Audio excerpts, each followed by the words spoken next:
Gothic 1 Remake is the type of game that hides information on purpose. It wants you to make mistakes, spend your skill points the wrong way, pick fights you shouldn't, and even lose entire quests due to a poorly made choice.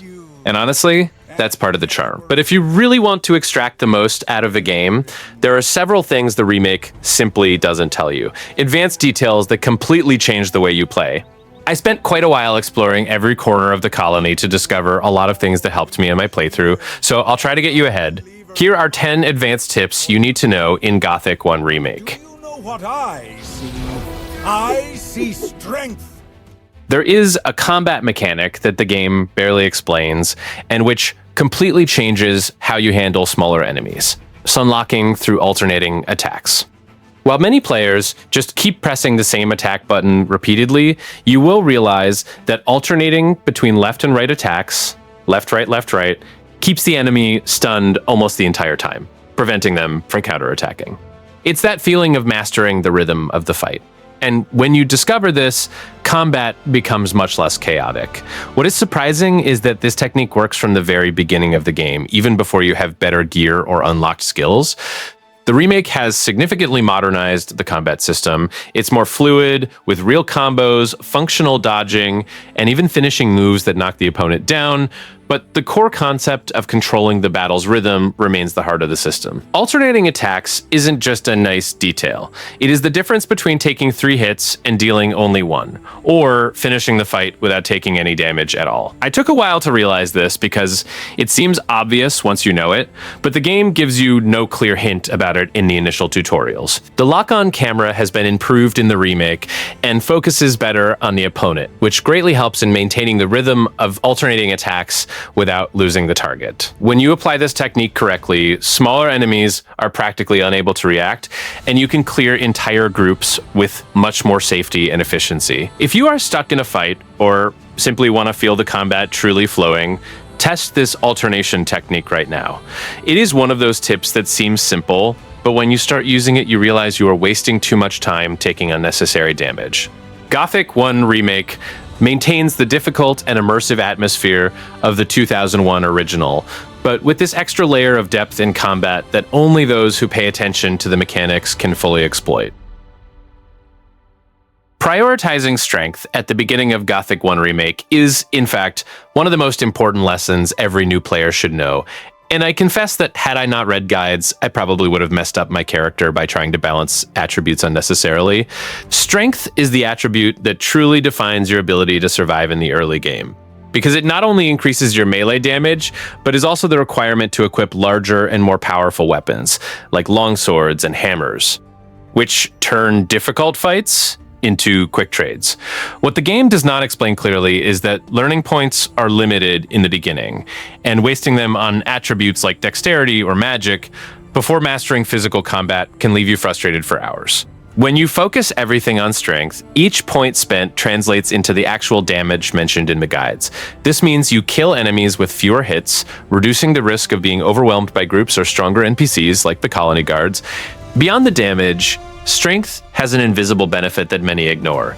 It allows you to use weapons with longer reach, which gives you a huge tactical advantage against enemies that try to close in quickly. Longswords, for example, hit before the enemy gets close, creating a safe space you wouldn't have with shorter weapons. This completely changes the combat dynamics in the early game, where you don't yet have good defensive gear. My personal recommendation is ignore the temptation to be a balanced character in the first few hours. Play as a brute warrior, crush everything with force, and only after you have good weapons and adequate experience can you start diversifying your points. This approach not only makes the game easier, but also more fun, because you feel your character's power growing in a tangible way from the very first day in the colony. By saving before forcing a lock, and repeating the same combination after reloading if the lockpick breaks, you eliminate the need to invest in a skill that would normally require many points to be useful, allowing you to direct these resources to other, more important areas of your character.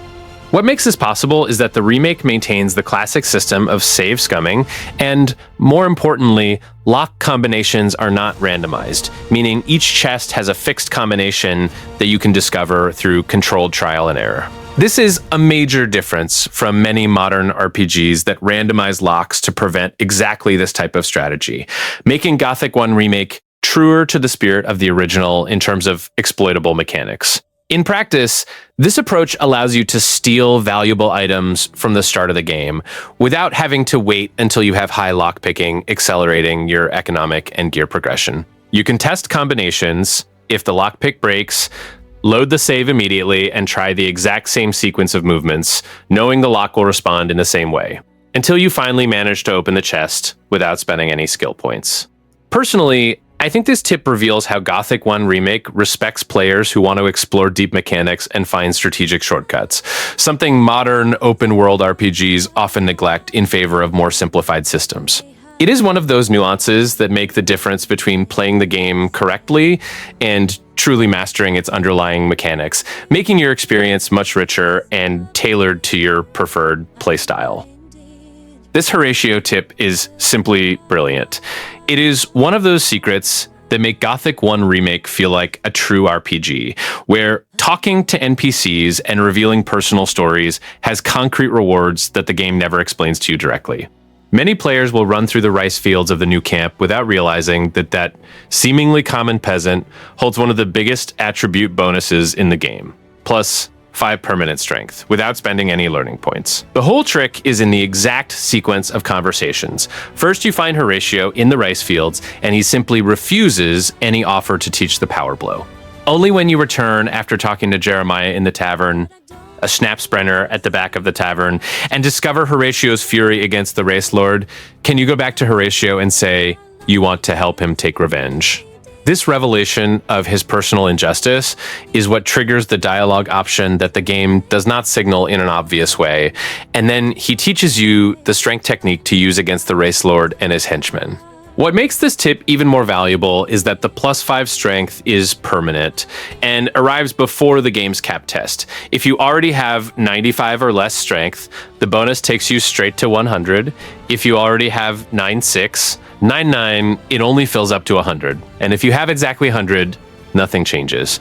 The crucial secret that nobody tells you is not to take this quest after getting close to 100 strength, because the bonus is partially or totally lost if you are already above 95. Doing this at the beginning of the game with low strength is almost mandatory for any warrior or heavy weapon build, as each point of strength directly increases damage with 1. And two-handed melee weapons. While most will spend dozens of learning points to gain these same +5, you get it all for free just for being curious, talking to NPCs, and understanding their stories. And the game doesn't even thank you with XP, because the attribute bonus is already the entire reward. This is the essence of Gothic. The world responds to your choices, and secrets like this make every adventure unique.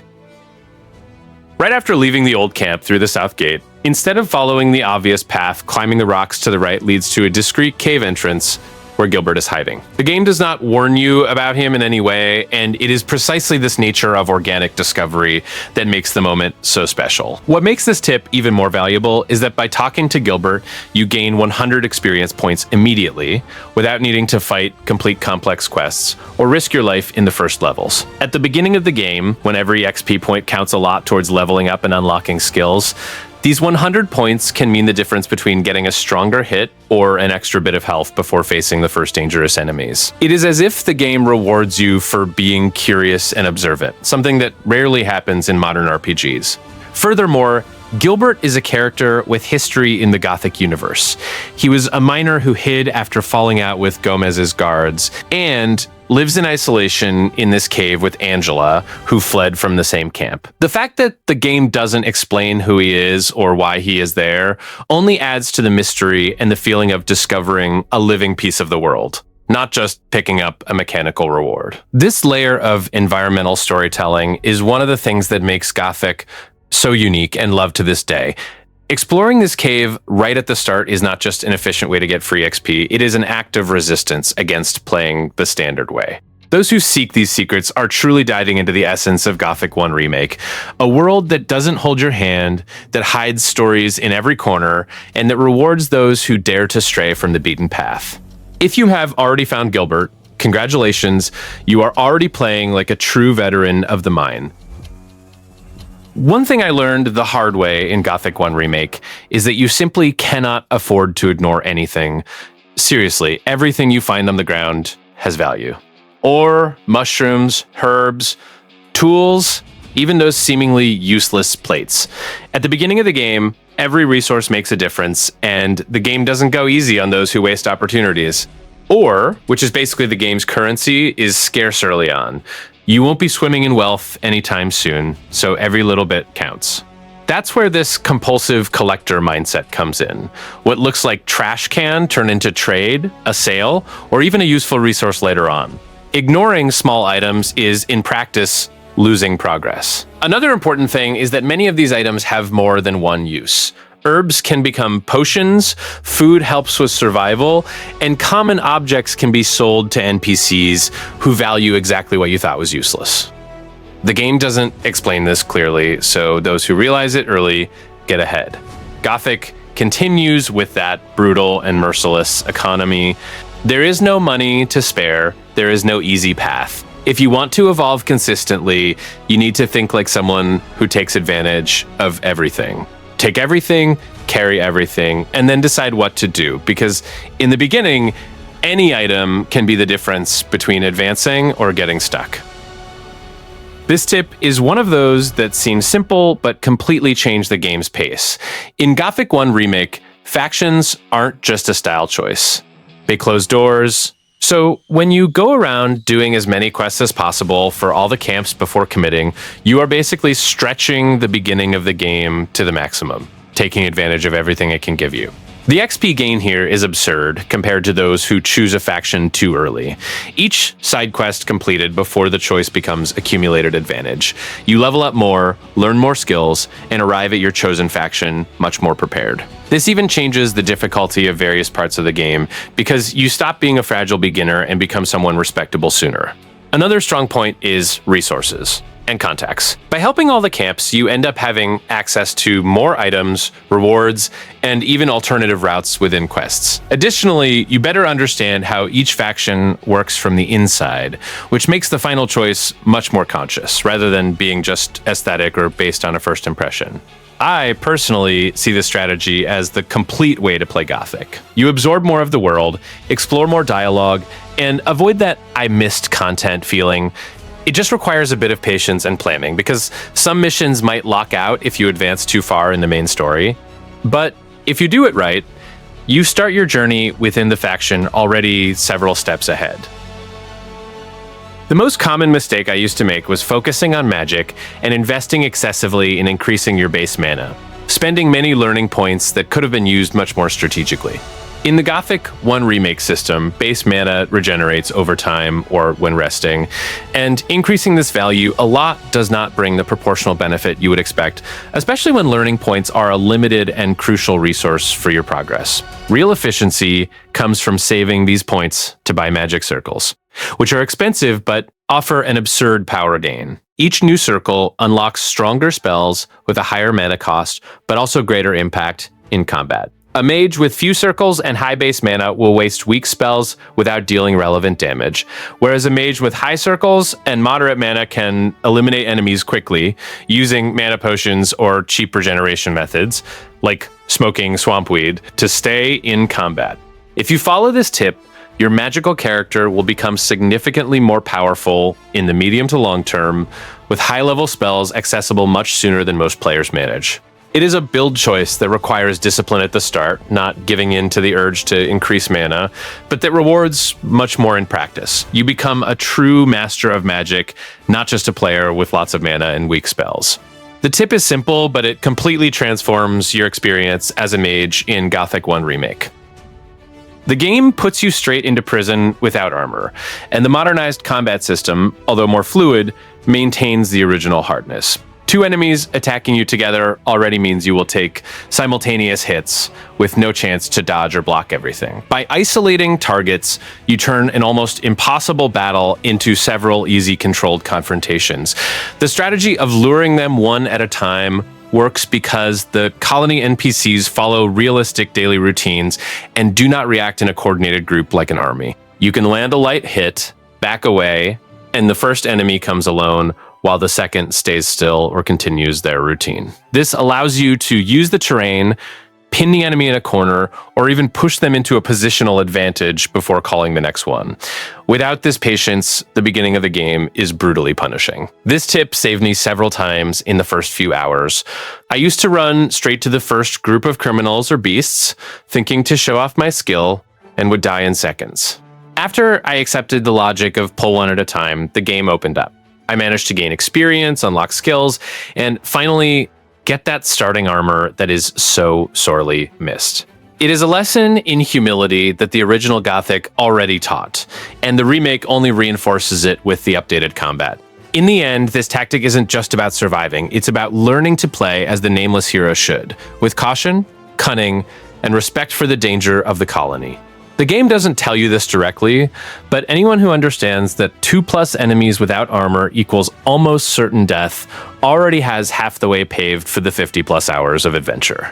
If you follow this rule, the colony will seem less like an impossible prison and more like a challenging but fair open world. Unlike many modern RPGs, here the world does not revolve around you. So using NPCs as strategic tools makes all the difference. Luring enemies near guards or provoking situations where others fight for you can save resources and avoid silly deaths. It's not just being smart, it's adapting to the game's harsh system.